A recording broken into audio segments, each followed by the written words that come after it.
Hey now, and how are you doing? Want to welcome you to the next episode of Peace, Love, and Bring a Bat. Man, I'm really excited today for a lot of reasons to bring on our next guest, Eric. Man, 24 years in the FBI, so we'll find out all the things that we shouldn't know about or all the cool stories because, but the real idea is also the leadership that he took throughout his career and what got him here. So I don't even want to spend any more time introducing him. Let's talk to him. How you doing today, Eric? I'm doing well. No, go ahead. Say lots of nice things. I'm okay if you want to say stuff. That's great. Yeah, Yeah, I know when I get introduced, I'm like, who is that guy? I'd like to yeah, meet him. exactly. I put all the high points in. I don't put any of the downside. So yeah, 24 years in the FBI. Spent 8 in Chicago, where I investigated drug cartels, gangs, public corruption. Moved back home to the Toledo, Ohio area, where I investigated organized crime, crimes against children, financial crimes, and then counterterrorism, national security. Yeah, just 15 of those years I was a SWAT operator and then also firearms and tactical instructor. all right, and also, I mean, one of the other things is you have a background as a pastor. I mean, so I mean, just if that wasn't enough, didn't have enough excitement. God leads very much in your life as well. Yeah, so I was a Baptist pastor in Western New York, Jamestown area, and I preached my last sermon in the church on Easter Sunday, 2002. I was in Quantico, Virginia at the FBI Academy the next Sunday. And then the Sunday after that, I was preaching in the chapel in the academy because they didn't have a chaplain. They needed somebody to fill in. So, easing me into my law enforcement life by letting me still preach a little bit. God wasn't letting it go so quickly. Yeah. That's awesome. So, I mean, you've learned so many things in your life, through your career and through it. What was some of the, I guess, most surprising moments or you know, So, my dad used to tell me when we'd go through and talk about theology, and he would say, "Yeah, Eric, I understand that, but you're living in a bubble. You're in an enclosed space with homogeneous people. You don't understand how the real world is. There's more out there to it." And we go back and forth, and then I get into the FBI and I realize, oh, yeah, the old man was right. So you I get to sit down with gang members, interrogating them, working with informants and starting to understand, not to excuse, but to understand, okay, this is why they're involved in these gangs. That they have a threat, and so they need to have those around them who are going to protect them. They don't have money. This is a way to make money through drug sales or prostitution. You know, there's a sense of belonging that everyone has, and this is the easiest that they can find. So there's so much of that that my mind expands to say, oh, okay, I'm used to working with white middle class people who come from my same part of the country, and now I'm talking to a 15-year-old prostitute runaway, and while I'm asking her to point out places where she has been to engage with men, she's telling me, "Hey, I really could use a cigarette," and I say, "I don't have cigarettes," but that's when me and this 15-year-old girl are smoking cigars in a parking lot. Well, my partner's looking at me side-eyed. I'm like, "Hey, man, she's done worse things, so a cigar will be fine with her." yeah, well, a lot of that, when I was working with, in counterfeiting, that was the thing that I was amazed. I mean, how some of that money is laundered, right? I mean, the T-shirts that we buy after concerts, we just think it's these guys, and where that money goes from. I mean, the '80s is world renowned. That the '80 T-shirts that you bought, or I bought also, a lot of that went back to the IRA and funded some IRA actions, and because it's cash, right? So it's not always the end user, as you know. How do we kind of recognize that as a society instead of having a blind eye? Well, it's tough to find out. I mean, here you are buying T-shirts as a kid, but much of what goes into these criminal organizations, into laundering, is most of them are not sophisticated enough. Like you mentioned, the IRA, they're going to be sophisticated, but many of the gangs are laundering money simply to be another place to earn money, not necessarily consciously thinking, here's how I'm going to clean this. It's so often just, well, we made money through drugs. Now we're going to use it here and maybe earn a few bucks as well. The money launderers I came up against working financial crimes, they were simply turning it over into a different business. And again, not necessarily to say I'm going to hide this, although that's what we charge them with, but to just say here's one more opportunity. And I had one guy I looked at years after the fact who was part of the mob, and by the time I was assigned that case, he had so thoroughly cleaned everything, had earned his money doing dirty stuff. And by the time I'm looking at him, like he's he said, that's fine. I got my money. Now I'm legit. And years later, what can you do? Right. Yeah. There's only so much you can do because, I mean, but that's and but that's these are the people that you normally deal with. So how do you manage? We all go through a stressful life. So that life is a completely different stressful life, right? Just out of work, we'll get stressed, and a boss might ask you to do something, but when your boss has asked you to do something, it was a lot more than, hey, could you sign this paper or make sure this agreement goes through. How'd you manage some of that, or how do first responders like yourself manage that? You know, Well, if you've spent any time around first responders, you know that they manage it through telling dark jokes and playing with those situations. And one thing I realized when agents were sitting around telling stories, they're the kind of things that a civilian would come along. If they heard that, they'd go, "Oh my gosh, that's terrible. I'm so sorry that happened to you." Meanwhile, we're laughing. And the stories are like, "Hey, remember that time we almost all died?" And right? you're like, "Yeah, man, that was crazy." But we didn't. And so now we're looking back and saying, "Hey, we survived." We're laughing at death. We're laughing at what could have happened but did not. And so I think that recounting those tales, whether it's, near death, disgust, seeing hard things with victims, we tell those things to get them out in the open rather than ruminating in the head or being undealt with. Hmm. Now I'm talking about that to someone who is either there or gets it because they've been in places like that.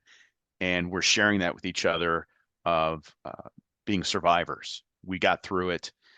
And that's a small way, I think, that agents did. And I imagine many first responders, they talk about those disgusting things they saw and it just gets out in the open. Well, and that's one of those things. That's why it's so difficult, and I know the FBI as well because like I shared with earlier. I'd been in Glencoe, which one of the training facilities in Georgia. Once nobody wants to talk about anything, and then once you're in that crew, again, I wasn't a law enforcement. I was in enforcement, but not law, counterfeited. So we worked with them. And I'd get the calls on July 4th.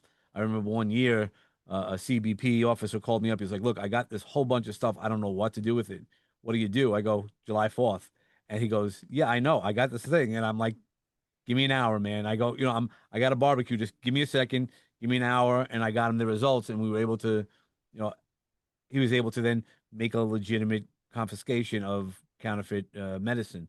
But it's one of those things. There is no day off, and that's why I think you need because only you understand what other FBI agents. No matter how many stories and I can tell, and I can have the beer with you, I can do all those things.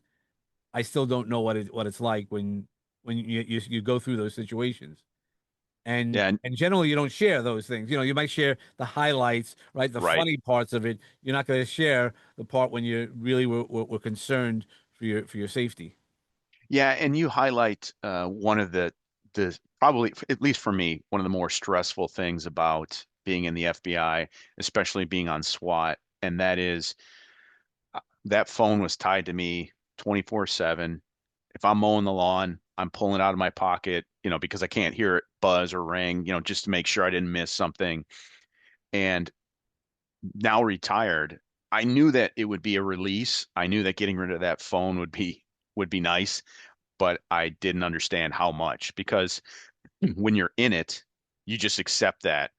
You can think, oh, it'll be nice not to be on call all the time. It'll be nice to not be woken up at 1 in the morning or go to a party and wonder, okay, do I get to enjoy the whole thing, or it's always there. Like maybe I'm going to get called out or have an informant tell me about something that's about to happen. So it's very nice. And the calmness of just knowing, you know, this coming 4th of July, I'm going to go to a party and nobody's calling me away from it. I can fully immerse in it. Yeah, well, right, that's the being present. So while you're working, how do you stay present? Like, what are things that because you need to do that, right? What were the things that brought you present in a crazy world? Yeah, for me, it was very obvious, especially being on SWAT. I was getting regular training, so never handled a firearm before I joined the FBI, but at this point now I'm an instructor. I'm getting regular training with SWAT. I know I'm good. I know I can take the shots if I need to. Now we're going through shoot houses and we're, seeing the footwork and I'm proficient. And then I'm looking over at these guys and they're at least as competent as I am. And so when all that happens, training and then going into real world scenarios so many times, now there's no fear.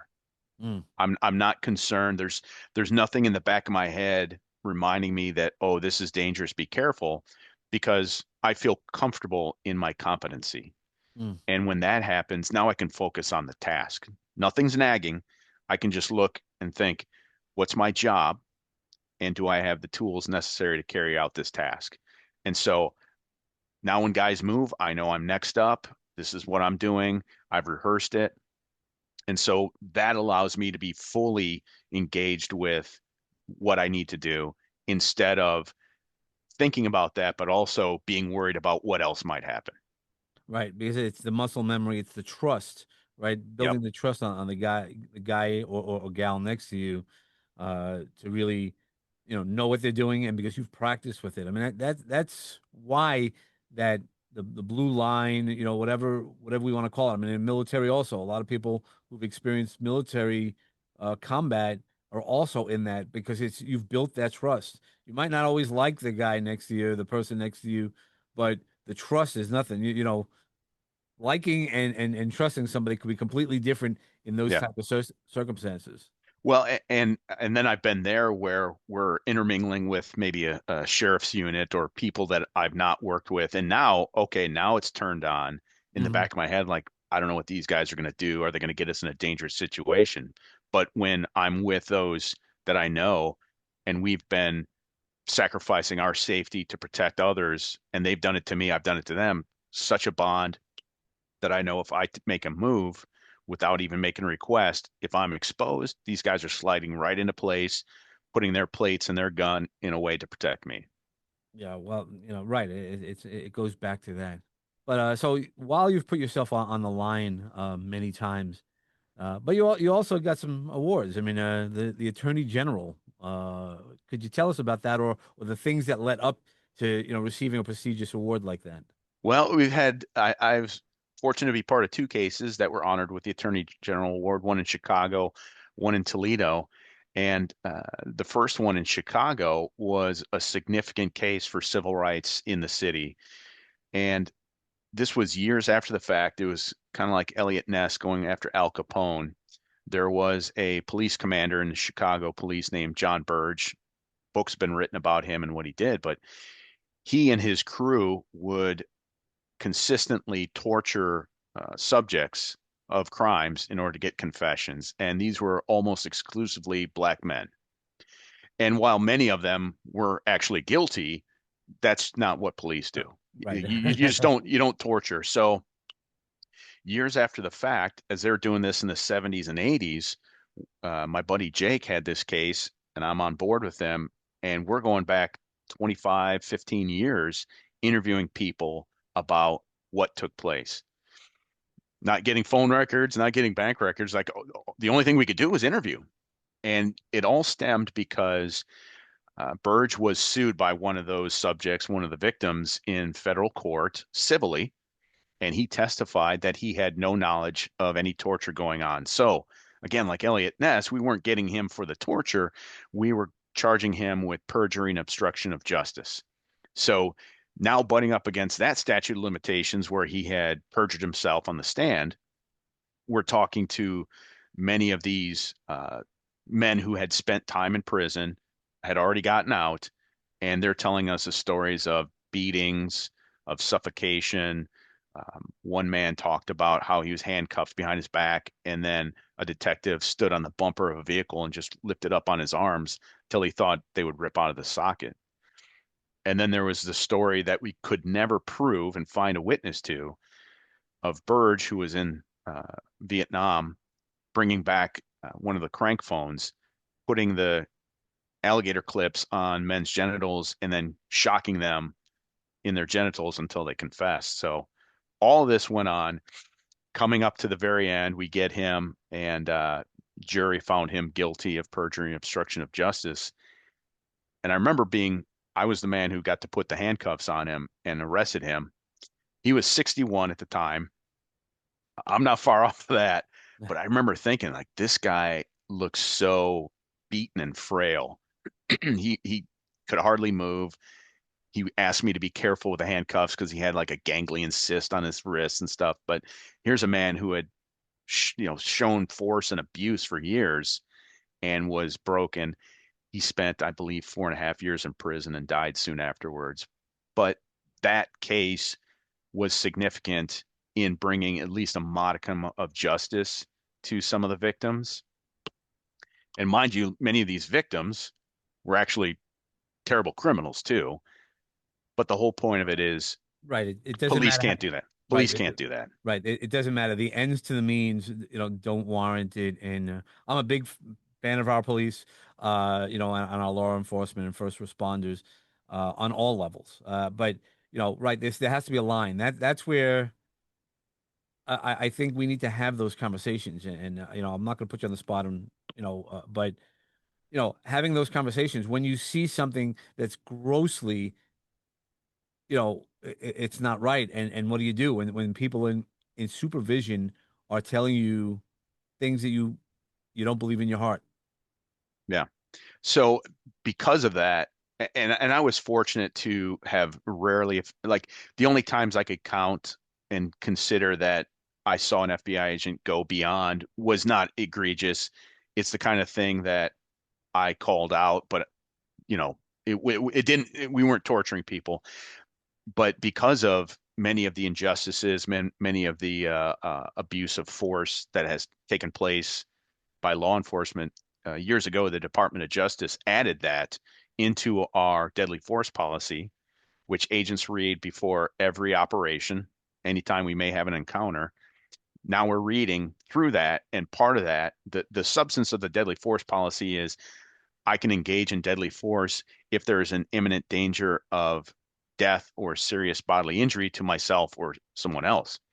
But then they added all caveats to cover too.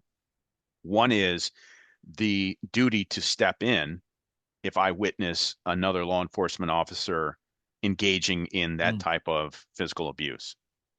Yeah, yeah. I mean, and that's hard. Not only having that responsibility, but also to kind of do it. If everybody else is watching, right, it's Yeah. always tough to what do you do? And like again, not agreeing with anybody's behavior, but it's tough. You get into that group mentality. Yeah. Yeah. Well, and for me, when I had seen an agent take steps beyond what he should have, we had an arrest warrant for an individual, which allows us to go in the house to find him, and then I see guys looking in desk drawers, and I think, hey man, dude's not hiding in a desk drawer, and if you find some contraband, I don't know what you're going to testify to. Uh, then I went to a buddy who was on the team with me, and I said, if I see something like that, I'm going to call it out. If you see me doing something, I want you to put your hand on my shoulder and stop me, and I'm going to respond properly. And then I waited, and then he said the same. Said, okay, good. But then after he retired, then I sought out other team members who were going to that I could trust, and I shared that same story. And I said, please, if you see me stepping beyond, pull me back. And then of course they said, yep, same. If you see me doing it, stop me. Yeah, so but it's also understandable, in the sense that if you're working with violent criminals, right? What do? You have to. right? That unconscious bias we sometimes talk about. But how do you kind of control yourself when you know that you've seen, before the arrest or during the investigation, you've seen evidence of real wrongdoings, not just, hey, Yeah. uh, knocking down the old lady, right? They'll just use that as a very easy thing versus some of the things that you've seen. How do you Well, cope with that? Yeah. I mean, I worked with sex offenders. We're arresting pedophiles. And Mm, even police officers would say, law enforcement would say, I don't know how you deal with that. I just want to put a bullet in their head. And I think, I understand that, but my job is to bring the greatest justice against them. So if I can not call them a monster, but just consider them a human being who's done something monstrous, I'm going to win over their trust, and that's going to be a bigger hammer. I They already have this shame and guilt, so now I'm going to find something that connects with them, and my intention is to connect with them so that they'll feel comfortable. The judgment's going to come from the court, not from me. right. So when they're telling me these horrible things and admitting it, I'm not, looking terrible or telling them they're disgusting.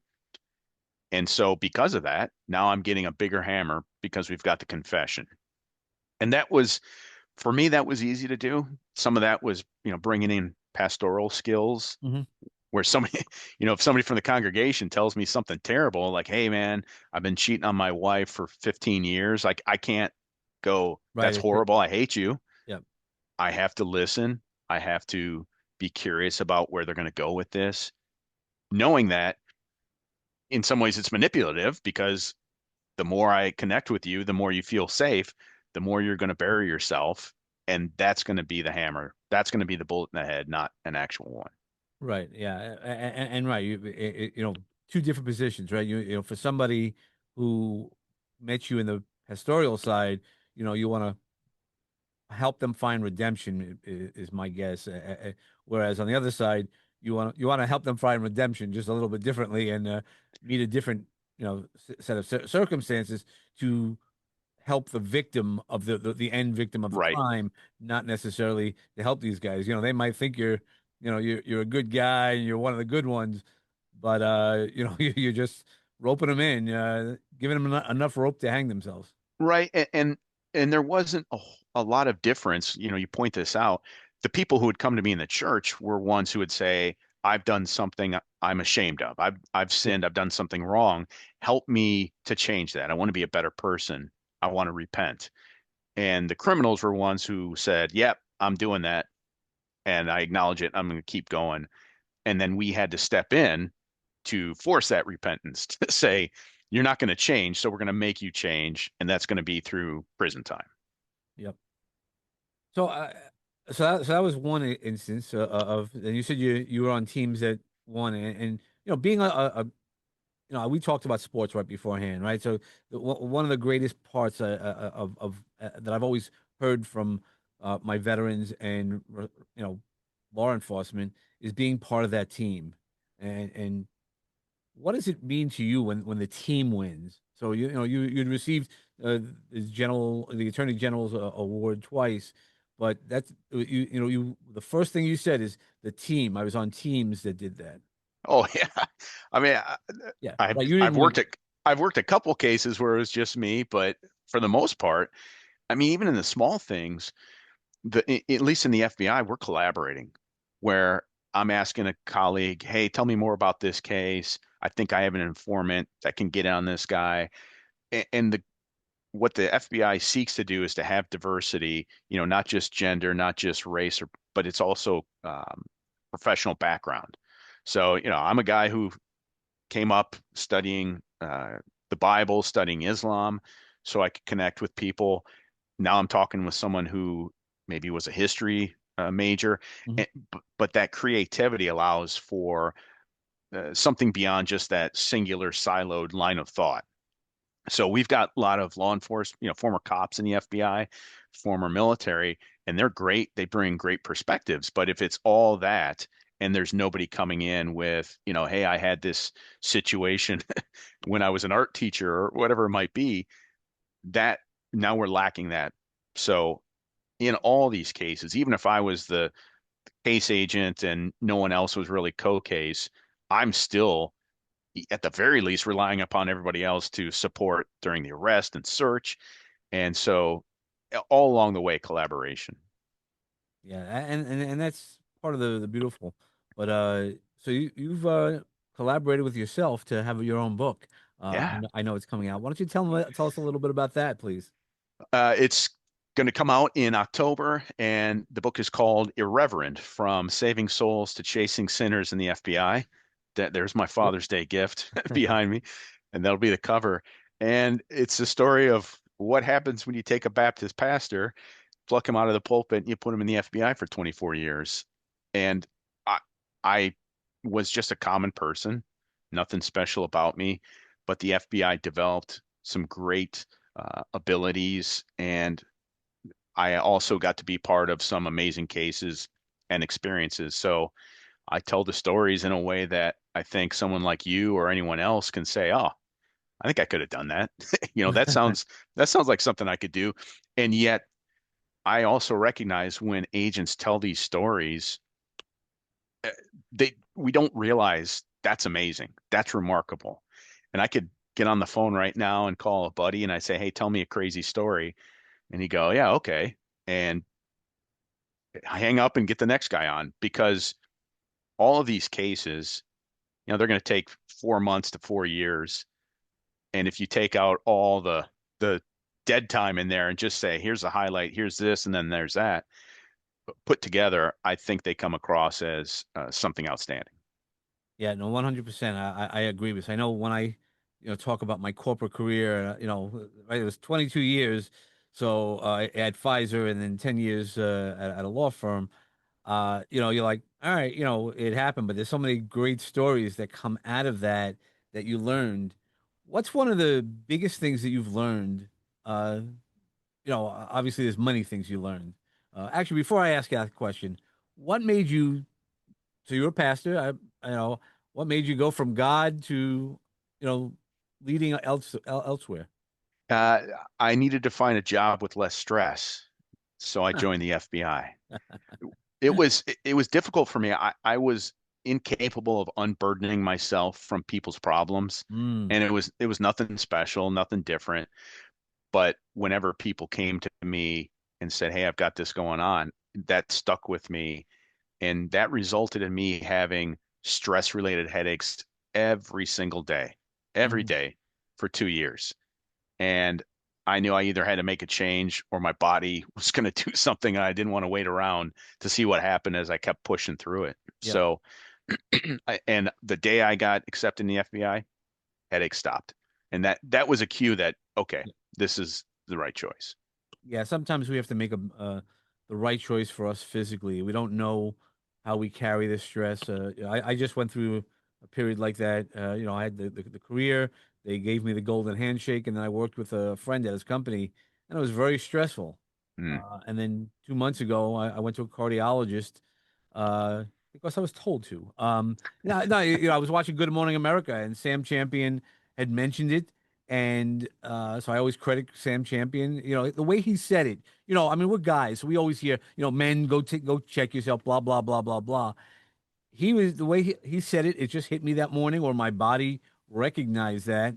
Uh, I Googled, found a doctor at 3 o'clock that afternoon, and 2 weeks later, I'm getting a stent. Oh my. Because we don't know the stress, and so I still talk to my friend. He's my best friend, and he goes, "Man, you look different." Yeah. I go, "Well, I've reduced weight. I've started taking care of myself, but even more so was the fact that I really embraced all the things that I know I needed to do, and I'm loving what I do. I'm loving, re-engaging my podcast, meeting amazing people like you. That's what we need to do. Sometimes we need to listen to our bodies a lot more. Even with your training, you had to sometimes, even if you didn't feel it, you had to listen to your body. Yeah. Over the years. So I got into SWAT when I was 42, 43, probably 43. And, so I'm with these guys. I'm like that. These guys are coming in in their late 20s, early 30s. And so by the time I'm in my mid 50s, like, that my back would give out.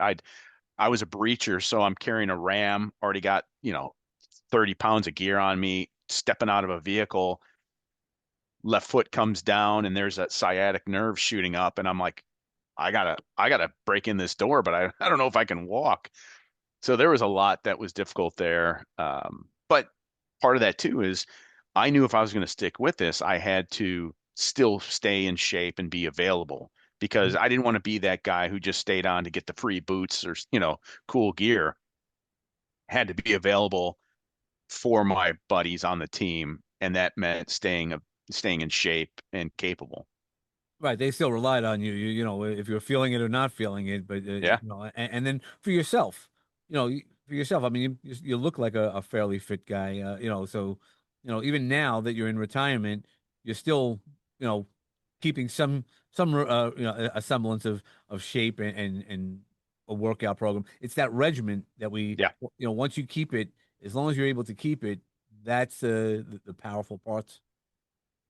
It's like breakfast. It's every morning. Yep. Right. I always say, yeah, it's like showering. You can't give up. So, with the book, how did it feel to become an author? I mean, I know that, at the first, I remember the stages of when I became a first time author. And what does it feel? And I'm going to tell you, once you hold the final copy, I don't know if you have any children, man. Yeah. I'm telling you, it's going to be close to it. I mean, kids won't, family and will always hold higher. But man, that felt good. I cried when, just a little tear. This was the year my mom passed away. Mm. But what is putting this passion book together for you mean to you? Well, so my wife has written a book. Her company for the past 14 years has promoted authors. So I have heard, I've been on that end of the phone calls, listening Oh, to okay. her talk to authors. And I know that that's very important, that there's some guys who churn books like, okay, so now it's an accomplishment, but the ones who wrote their first book or their follow-up book, yeah, it's great to create something. Mm. And and when I sat down to write, yeah, I'm telling these stories, I'm remembering them, I'm reliving them.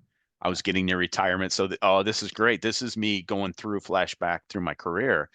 And then having finished, I went, okay, I think this is good. And then I want to hear, do you think it's good too? Right. And then Yeah, sure. then we had some beta readers go through and say, yeah, yeah, I like this. And I want to know, am I too crass in it? Does this land? And we had other readers go through, and the questions are like, what chapter works well for you, which one doesn't? And this one says, oh, I didn't like this chapter at all. It didn't make sense to me. And the next one goes, that was my favorite. I'm like, okay, well, Right. You can't it just you can't please everybody. But no, yeah, so when I've published, I haven't always used beta readers, and I have a story where I published the book. I went on vacation with my girls and come back. One of my friend's daughters bought the book, or her mom bought it, the book, and then I had a whole list of questions of what's going on here, what's going on there, when's the next book coming out, yeah. and I'm like, oh, I didn't know there was a next book, and I didn't tell her that. I was like, oh, it's under consideration. I'm still working on the story, and I'm finally getting the book out in the next couple of weeks. But it's really one of those things of the interesting stories for me to make those people alive. My books are fiction, but I have some books on my career. I have some great stories.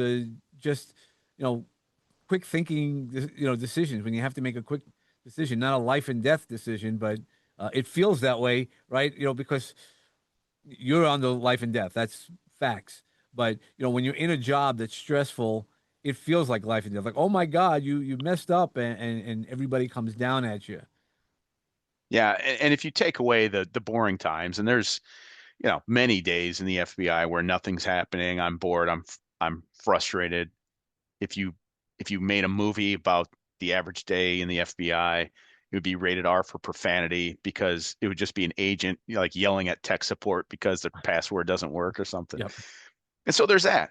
And then if I pluck out, this Tuesday when we did a SWAT hit and this crazy thing happened where um, we go to hit an apartment and the mom walks out of the apartment while we're staged in the stairwell. We call her to us. She's in her pajamas And my partner, Liz, goes, "Do you have any weapons on you?" And I look at Liz going, "What? Why would she have any weapon? She's in her pajamas." Pulls a Glock out of her waistband. And I go, "All right, Liz, nice catch." I guess I learned to always ask that question. And then we proceed to hit the door, and subject jumps out of the second story window. His brother jumps out too, even though he didn't have a warrant, and breaks his back. And that's just a Tuesday. Yeah, wow. Yeah, right. Because you never know who's in there, right? So you might have the suspect or the target, but who else is in there, and you don't always know that information. You hope to have all the information, but how do you move forward in life or in work when you don't have all the information, but you know where you have to go? Well, for us, when we would set up on a house, we're coming in early, we're surrounding. There's 15 guys behind ballistic rated vehicles. We've got well trained on rifles. We got lasers pointed at windows, and we encountered this many times where you'd have the subject look out a window and he sees he has two choices. One is to just surrender. The other is to end up being shot if he decides to fight us. So that huge show of force kept us safer. And then we'd get in the house and clear it, and you'd see right by that window, oh, there's a gun. So like he was going through that process of, is this the police? Can I, is this just two sheriff's deputies? Do I think I can get by them? No, there's no way I'm getting by these guys. And so I have one solution, and that is just to walk out hands up. Always the best way, right? Yeah. Surrender in life, surrender to the circumstances sometimes is always a safe way to live another day, right? Yeah. All right. Now, as we start getting around, what are some pieces of advice that you could give? I always have people walk into the, uh, my magic garden, and to give pieces of advice. But I know that you're chock full. So if you, what type of advice would you give? The average person, and if there's a special message you want to pass on to your brethren in law enforcement, that's fine as well. But Yeah. So when I came into the FBI, I was watching guys who knew guns. They're still getting better through the training. I'm skipping rounds off the concrete 3 feet in front of me, and I'm learning about the FBI. I'm learning what it's like to be a law enforcement officer. All these things are new, and I'm picking it up. And then we get into the field, and that's where I had the leg up on most of my classmates, which is I'd spent a dozen years interacting with people. I'd mm, spent time as a pastor knowing how to be quiet, how to listen, how to draw people out, how to be open to them, how to not show judgment. So I had these tools of working with people. And no matter if we have those, 15 guys with lasers on the guns pointing at windows, special tech equipment, judicial process, eventually we're all going to have to be person to person. mm. At some point, working with victims, working with witnesses, informants, it always is going to come down to dealing with people and knowing how to get the best out of them. And so, because of that, I never regretted opening with curiosity of rather than coming in and saying, I know what's true, I know what's right, I'm going to be open to what you have to say. And even if this is a criminal, that was going to be useful to me to listen, to not stop them from talking, but to be open to what they're saying. So that can tell me what their attitude is. If this guy is going to keep lying to me, then I know you're not going to cooperate, or I've got this obstacle to go over. Maybe it's them telling me parts of the story that I didn't quite know, and now I understand that. Even in their defense, now I know what they're going to bring up at trial. This is how they're saying you've got the wrong guy, or here's my excuse. So having that curiosity rather than judgment or a closed mindset has always been useful. Right. And that, right. Well, anytime we have a closed mindset on anything, that's gonna, always limit us and not be able to, see everything that we need to see, get all the information, like an investigation, to be able to make the right decisions. Yeah, in the church, if I said, You come to me and say, I've got problems. I go, great, here's Bible verses. You're not coming to me next time. If I listen to what you're saying and I want to know more, then that's good. And the same with the law enforcement. If I come in and go, I've got all the evidence, I know the facts. Yeah, I'm going to try to convince you that I've got everything down, but I need to be open as well. I needed to do that with informants to be understand, like let them lead me many times because they were often the subject matter experts in the stuff I was asking them about. So I can't come in saying I'm FBI, I'm super great, I know everything. I was now condescending so that they were the ones leading me to help me do my job better. Yeah. Well, how did you educate yourself? Because I know part of that is when you're doing it, it's again throwing yourself in from a completely different world, right? And the FBI, they sort of search for you. It's not a job you get to apply. Oh, I'd like to be an agent, and they have, HR looks through your resume. But how did you like investigate? How did you learn the expansion on things? Not only the FBI training, but you had to do some things, during your investigation to educate yourself. Yeah, all the time. So I I studied Islam in order to be a missionary to Muslim countries. And so I had that experience working with Muslims. The FBI presumably goes, okay, we've got an Al Qaeda problem. Let's hire this guy. Bureau immediately puts me on a drug squad. So, but then, so now I'm learning. Now I'm learning from how these senior guys are doing things. I'm learning on the job. And then later, if I'm working with an informant from an African country, well, I'm studying about that country so that I can know better. I'm going to analysts to say, what does the U.S. government want to know about this region? And so we've got some tools there if I dig. But the biggest one for me was, I went to a state school, got a religion degree, and now I'm investigating this complex financial case involving bonds and securities. Like, okay, let me study this. Talking to guys from the SEC, from Ohio Bureau of whatever securities, and I'm having those experts explain things to me. I remember having a long conversation on a winter day with a guy from Fannie Mae, and I don't know how we connected, but it was great. And he explained to me how this complex bond that my subject was claiming he owned, how it actually operated completely opposite of the way that this guy was claiming to customers that it worked. So that, it's just what's nice is when you're in the FBI and you go to somebody and say, "Teach me," they're like, "Yeah, great, I'll do that."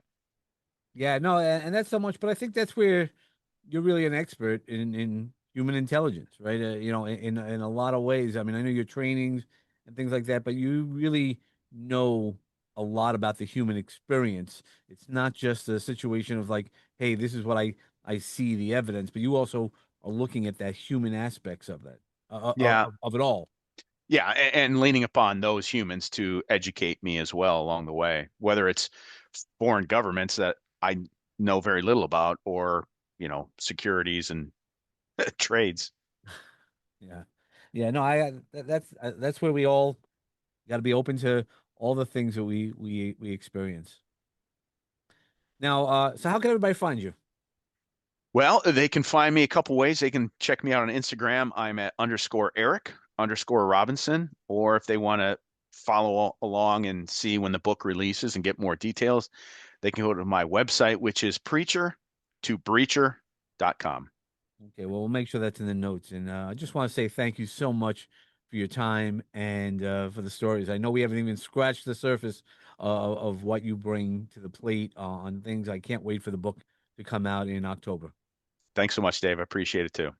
Okay, well, thank you. And as usual, everybody, I just want to remind you, peace and love in your life. I hope that's your foundation. And then when you bring your bat, bring those awesome thoughts and be authentic today. Thanks so much.